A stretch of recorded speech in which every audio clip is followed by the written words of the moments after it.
Tom Hartwell stepped off a familiar trail and stumbled upon a dying mother bobcat. Pressed against her were 3 tiny kittens.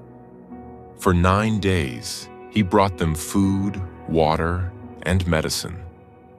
Day by day, her wounds closed. On the 10th morning, she vanished with her babies. That should have been the end. But months later, she came back to his door. She wasn't begging for food. She was frantic. She was pacing, yowling, and throwing herself at his window with pure desperation. When Tom finally stepped outside, he saw something that almost cost him his life. What was she trying to tell him? And what would have happened if he hadn't listened? Before we start, hit the like button and make sure to subscribe if you haven't, and hit that notification bell so that you won't miss any new stories.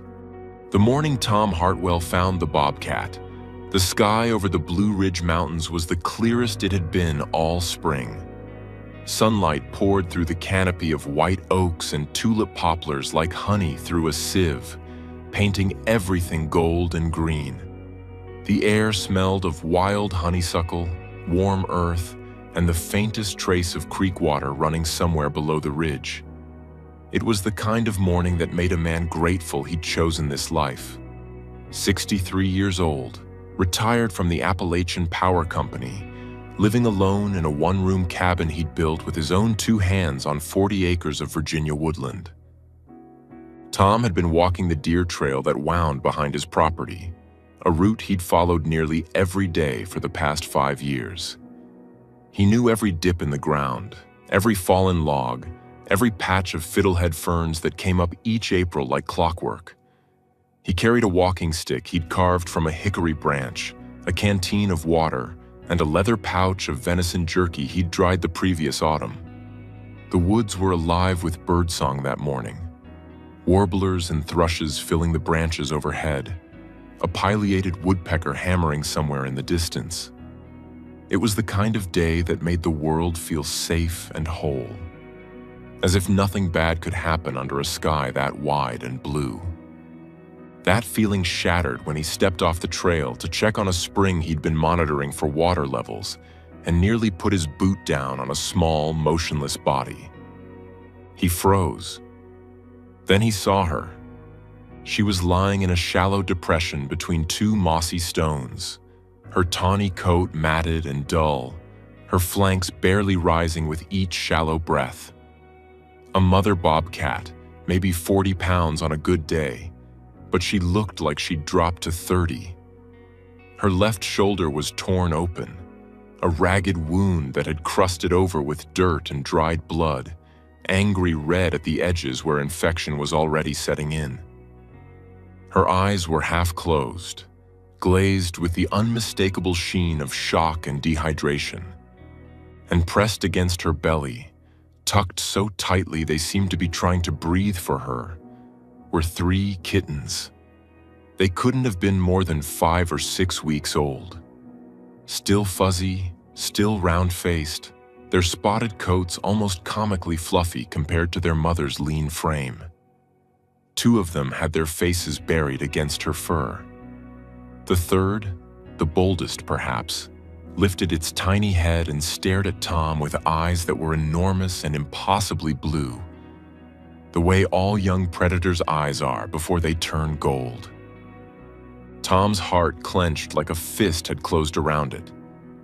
He'd spent his whole life in these mountains. His father, Russell Hartwell, had taught him to hunt, to fish, to read animal tracks in mud and snow before Tom could read words in a book. He knew what a bobcat could do when cornered. Those jaws could crack bone, and those claws could open a man's arm to the white. He knew better than to touch a wild predator, especially a mother with kittens. Even one this far gone would find the strength to fight if she felt her babies were threatened. A mother that weak would still die fighting if you cornered her babies. But he also knew what happened when you walked away. He'd seen it before. Coyote pups starving beside a mother caught in a fence line. A doe with a broken leg dragging herself in circles while her fawn bleated from the brush. The mountains were beautiful, but they were not gentle. Nature did not negotiate. If he turned around and went back to his cabin and his morning coffee and his crossword puzzle, this mother would be dead by nightfall, and those 3 kittens would follow her within a week. Tom set down his walking stick. He moved slowly, deliberately, keeping his body low and his voice silent. He unscrewed his canteen and poured water into a shallow aluminum pan he always carried for washing his hands at the spring. He set it down 6 feet from the bobcat's head, close enough that she could reach it if she had the strength, far enough that she wouldn't feel cornered. The mother's eyes flickered. A low, barely audible growl rumbled in her throat, more reflex than threat. Tom didn't flinch. He'd heard that sound 100 times from 100 different animals. It meant I'm still here. It meant don't mistake me for dead.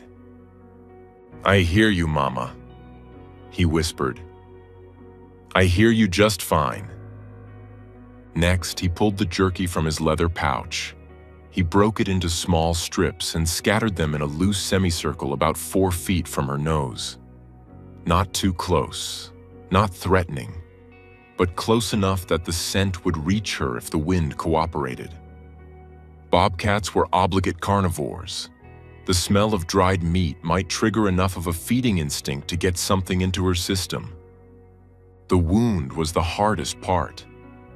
He could see from where he knelt that the gash on her shoulder was deep, probably from a tangle with barbed wire, or maybe a fight with a larger animal, a coyote, or even another bobcat defending territory. The edges were puffy and hot-looking, the kind of wound that would go septic within days if it hadn't already. He couldn't stitch it. He couldn't flush it. He couldn't get anywhere near close enough for that without risking her last reserves of energy being spent trying to kill him. But he had a clean bandana in his back pocket and a small bottle of veterinary antiseptic he carried for his own scrapes and cuts. He soaked the cloth, folded it into a pad, and, moving with the patience of a man who'd spent decades working around high-voltage lines where one wrong move meant death, he leaned forward and pressed the damp cloth as gently as he could against the crusted edges of the wound.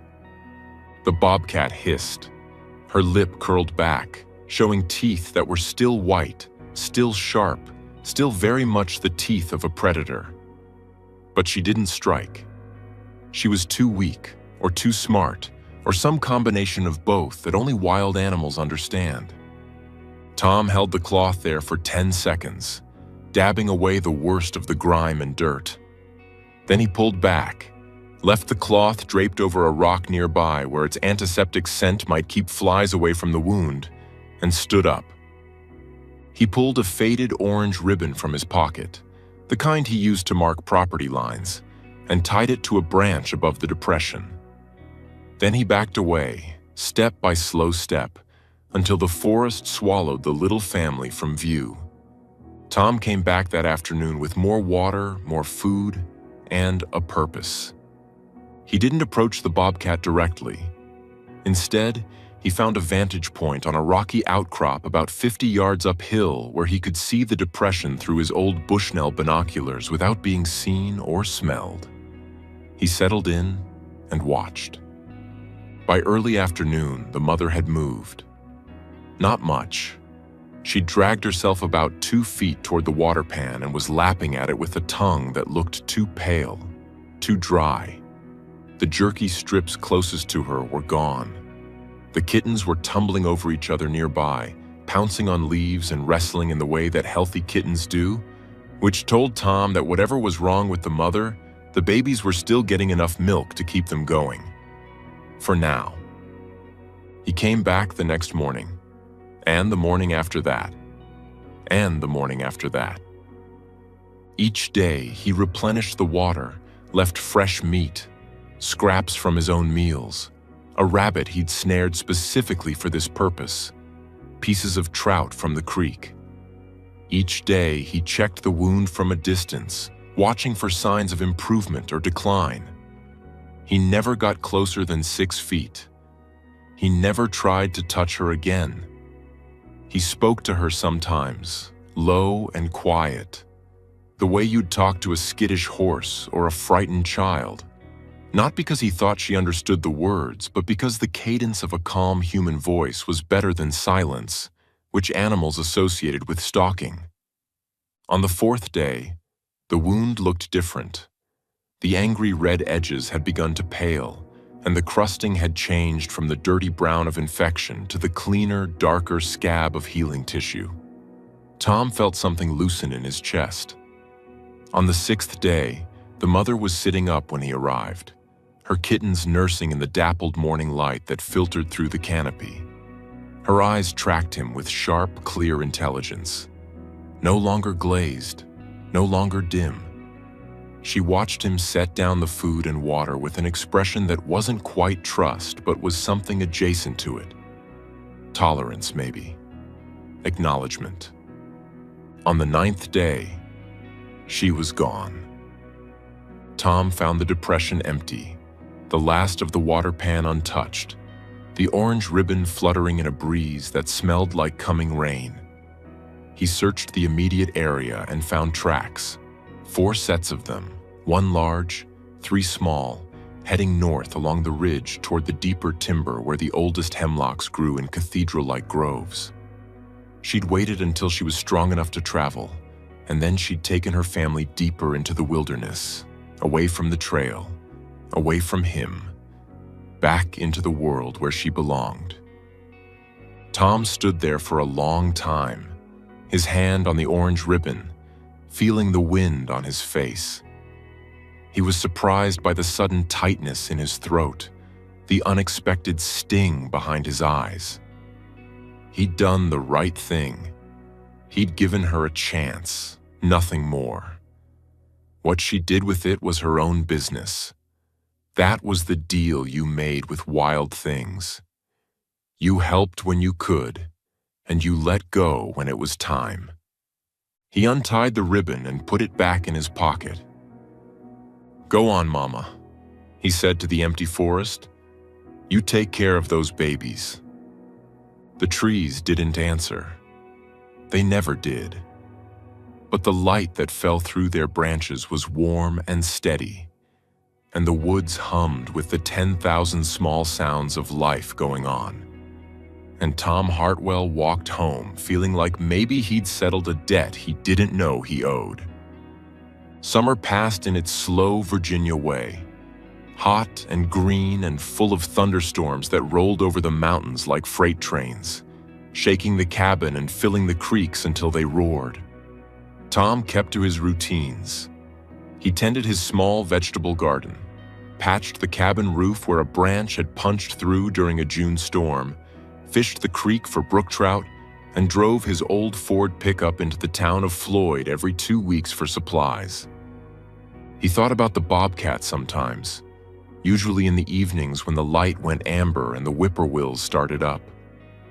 He wondered if she'd made it through the summer, if the kittens had grown, if the wound had healed clean or left a scar. He checked the area around the old depression a few times in July and August, finding nothing but deer tracks and the occasional black bear scat. The wild didn't leave forwarding addresses. In town, he'd sometimes stop at the hardware store where his friend Bill Murphy worked the register. Bill was 71, a retired math teacher with a white beard and a weakness for bad jokes. And he'd known Tom since they'd played Little League together in 1972. "You still feeding that cat?" Bill asked one August afternoon, sliding Tom's bag of nails across the counter. "She moved on, months ago." "Good. Wild animals aren't pets, Tom." "Never said she was." Bill squinted at him with the knowing look of a man who'd been friends with someone for 50 years. "You're gonna tell me you didn't name her?" Tom paid for his nails and left without answering, which was answer enough. He hadn't named her out loud, but in the quiet theater of his mind, where he replayed the memory of those 9 days more often than he'd ever admit, He thought of her as Grace, because she'd been graceful even in her suffering, and because what had passed between them felt like something unearned and precious and very close to the theological definition of the word. Autumn came fast that year, as it sometimes does in the mountains. One week the trees were still green, and the next, the ridges erupted in crimson and gold like the whole world was on fire. Then the leaves fell in great amber drifts, and the air turned sharp, and the sky went from summer blue to the pale, washed-out white of approaching winter. By mid-November, the first real cold had settled over the hollow. Tom had spent the past month preparing, splitting firewood until the woodpile stood 7 feet high along the north wall of the cabin, sealing the window frames with fresh caulk, checking the chimney flue. He'd lived through enough mountain winters to know that preparation was the difference between comfort and catastrophe. The old-timers used to say that winter in the Blue Ridge wasn't a season. It was a test. The night it happened, the wind was the worst Tom had heard in years. It came from the northwest, driving down through the gaps and hollows with a sound like a freight train that never arrived. The trees creaked and groaned around the cabin, that deep wooden protest that always reminded Tom of old ships in heavy seas. He'd been uneasy all evening, though he couldn't have said exactly why. The fire was burning well, the cabin was tight, and he had 3 months of provisions stacked in the pantry. There was no rational reason for the prickling at the back of his neck. He was sitting in his rocking chair with a mug of coffee and a Louis L'Amour paperback when the sound came. A thud against the front porch, heavy enough to feel through the floorboards. Tom set down his book and listened. The wind howled. The trees groaned. Then, another thud, and this time a scratching sound, sharp and deliberate, like claws on wood. He reached for the flashlight he kept on the shelf by the door and crossed to the window. The porch was dark, the moon hidden behind a solid wall of cloud. He pressed his face to the glass, cupping his hands around his eyes to cut the glare from the kerosene lamp behind him. 2 points of light stared back at him from 3 feet away. Tom jerked back, his heart slamming. Then the light shifted, and he saw her. She was standing on the porch railing, perfectly balanced despite the wind, her body silhouetted against the darker dark of the tree line. She was bigger than he remembered. She'd put on weight, filled out through the chest and haunches, and even in the poor light, he could see that her coat was thick and healthy, the dense winter pelt of a well-fed predator. The wound on her shoulder was a pale, jagged line, healed but permanent. A scar she'd carry for life, like a story written on her body. And behind her, sitting in a row on the porch steps like they'd been arranged for a portrait, were 3 young bobcats. Not kittens anymore. They were leggy and lean, their spots beginning to fade into the tawny adult coloring, their ears tufted and alert. They had to be close to 6 months old now, well on their way to independence, nearly half their mother's size. Tom stared. The mother stared back. "Grace?" he whispered, and the name that had lived only in his mind for months felt strange and right on his tongue. He opened the front door slowly, keeping the screen door between them. The wind immediately tried to rip it from his hands. He braced it with his shoulder and looked down at her. She wasn't acting the way a visiting animal acts. She wasn't relaxed. She wasn't curious. She wasn't there for food or shelter. Every line of her body was taut, electric, vibrating with an urgency that Tom could feel in his bones even before his mind caught up. She paced the length of the porch, stopped, turned, paced back. She stared at Tom with an intensity that made the hair on his arm stand up. She opened her mouth and made a sound he'd never heard from a bobcat. Not a hiss, not a growl, not the eerie mating scream that sometimes echoed through the mountains at night. It was a sharp, clipped bark, almost like a dog's alarm call. She did it twice, 3 times, 4 times, each one more insistent than the last. Tom's first instinct was confusion. He'd spent enough time around animals to know that this behavior was abnormal. Bobcats didn't come to people's houses. They didn't pace on porches. They didn't bark at windows. Everything in his experience told him something was wrong, but his rational mind tried to explain it away. Maybe she was disoriented. Maybe she was teaching her kittens to hunt and had stumbled too close to the cabin. Maybe this was just one of those strange wildlife encounters that happened in the mountains and didn't mean anything. He set out a bowl of water and a plate of leftover chicken on the far end of the porch. She ignored both completely. She didn't even glance at them. Instead, she jumped down from the railing, walked to the door, and stared up at him with those golden eyes.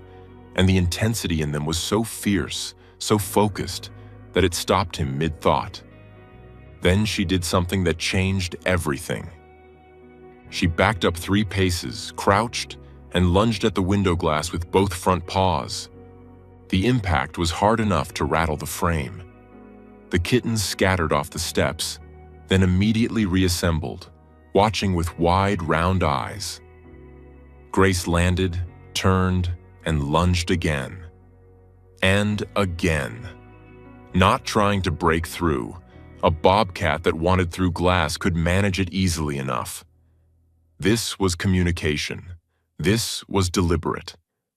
She was beating on his window the way a person would beat on a door when the house was on fire. Something cold slid down Tom's spine. The feeling that had been prickling at the back of his neck all evening crystallized into something sharper, something that tasted like copper and adrenaline. He'd spent 40 years working around dangerous equipment, high-voltage transformers, live power lines in ice storms, substations that could vaporize a man if he touched the wrong contact. He'd developed an instinct for danger that went beyond logic, a gut-level alarm system that had saved his life more than once when the rational part of his brain was still trying to do the math. That alarm was screaming now. Tom grabbed his heavy coat from the hook by the door, pulled on his boots, and stepped out onto the porch. The moment he did, Grace stopped pacing. She turned and trotted toward the tree line, then stopped and looked back at him. One of the kittens did the same thing, walked 10 feet, stopped, and turned. It was the same behavior he'd seen in his old hunting dog, Jake, years ago. The follow me signal that social animals use when they need their group to move. Tom walked down the porch steps and out into the yard. The wind hit him like a wall, cold and mean, carrying the sharp scent of pine sap and something else. An acrid, almost electrical smell that he couldn't place. The trees around the cabin were bending hard in the gusts, their trunks creaking with the strain. He turned on his flashlight and swept the beam across the yard, across the woodpile, across the... He saw it. The old Virginia pine that stood 20 feet from the northeast corner of the cabin. A tree that had been there longer than the cabin, longer than Tom, maybe longer than anyone alive, was leaning. Not the gentle sway that healthy trees do in wind, but a deep, structural lean, its root plate visibly lifting from the saturated ground on the windward side. The soil around its base was cracked and buckled, and the trunk was making a sound that Tom recognized with the cold clarity of someone who'd heard it before.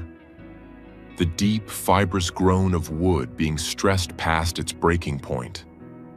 That tree was 80 feet tall, and if it came down on its current trajectory, it would fall directly across the front of the cabin, directly across the porch, directly across the rocking chair where he'd been sitting 30 seconds ago, reading his Louis L'Amour and drinking his coffee, completely unaware that 60 tons of pine was about to come through his roof. Tom ran, not away from the tree, toward his truck, The old Ford was parked on the far side of the cabin, in the lee of the hill, and he made it there in 10 strides, his boots slipping on the wet leaves. He pressed himself against the truck's fender and turned to look. The sound, when it came, was nothing like what movies make you think a falling tree sounds like. It wasn't a clean crack. It was a long, escalating roar, a scream of wood and fiber tearing apart at the cellular level, accompanied by a percussive shudder that Tom felt in his chest. The root plate ripped free from the earth with a sound like a giant clearing its throat, and then the whole tree was moving, slowly at first, then faster, then impossibly fast, and the air displacement hit him like a shove. The pine struck the cabin with the force of a freight train. It came down across the porch roof, through the front wall, through the rocking chair, through the small table where his coffee mug still sat, through the shelf where his flashlight had been, through exactly the space where a man's body would have been if that man had still been sitting inside, reading a book, trusting the walls to hold. The crash was enormous. Branches shattered. Glass exploded. The kerosene lamp inside was knocked from its hook, and for one terrible moment, Tom saw a flicker of flame before it guttered and died against the wet wood. Debris rained down for what felt like a full minute. Shingles, bark, splinters, a shower of pine needles so thick it looked like brown snow. Then silence. Or what passed for silence. The wind still howling, the remaining trees still groaning, but the great catastrophic noise was over, and what was left was the settling, ticking quiet of destruction. Tom stood by his truck, his hands shaking, his breath coming in ragged clouds in the cold air. He stared at what remained of his cabin's front half. The porch was gone. The front wall was gone. The rocking chair was matchsticks. His coffee mug was somewhere under 4,000 pounds of Virginia pine. If he'd been inside, he wouldn't have had time to move. He wouldn't have heard it coming over the wind. He would have died in that chair with a paperback Western in his lap, and they wouldn't have found him until spring. He didn't know how long he stood there. 5 minutes, maybe 10. Long enough for the shaking in his hands to slow, for his breathing to level out, for the full weight of what had almost happened to settle into his bones like cold water. Then he heard it. A sound, small and sharp, from the edge of the clearing. He turned. Grace was sitting at the tree line, about 40 yards away, her kittens arranged around her in a loose semicircle. The wind ruffled her fur, but she was still, utterly, completely still, watching him with those golden eyes that seemed to carry the weight of something ancient and wordless and deeply, fiercely alive. Tom looked at her. She looked at him. The moment stretched. He didn't speak. There are some things that words would only diminish, some debts that language isn't built to acknowledge. What do you say to a wild animal that just saved your life? What vocabulary exists for a gratitude that runs deeper than species? Deeper than the comfortable categories of instinct and intelligence that humans use to explain the world? Tom raised his hand. A small gesture. Just his palm, held up in the cold air. The simplest, oldest signal of peace that one living creature can offer another. Grace blinked. Once, slowly. The way cats do when they are at ease, when the world is right, when there is no threat and no fear and no need to run. Then she stood, turned, and walked into the forest. Her kittens followed, all 3 of them, leggy and confident, their movements already carrying the fluid, silent grace that would make them formidable hunters in another few months. The last one, the boldest of the 3, the one who'd lifted its tiny head and stared at Tom with impossibly blue eyes on that bright spring morning that now felt like a lifetime ago, paused at the edge of the trees and looked back. Its eyes were gold now, sharp and clear and steady, full of the same unblinking intelligence its mother carried like a torch through the dark mountain woods. It held Tom's gaze for 3 heartbeats. Then it turned and slipped between the hemlocks, and the shadows folded around it like water closing over a stone, and they were gone. The forest took them back the way the forest takes everything back, completely, quietly, without explanation or apology.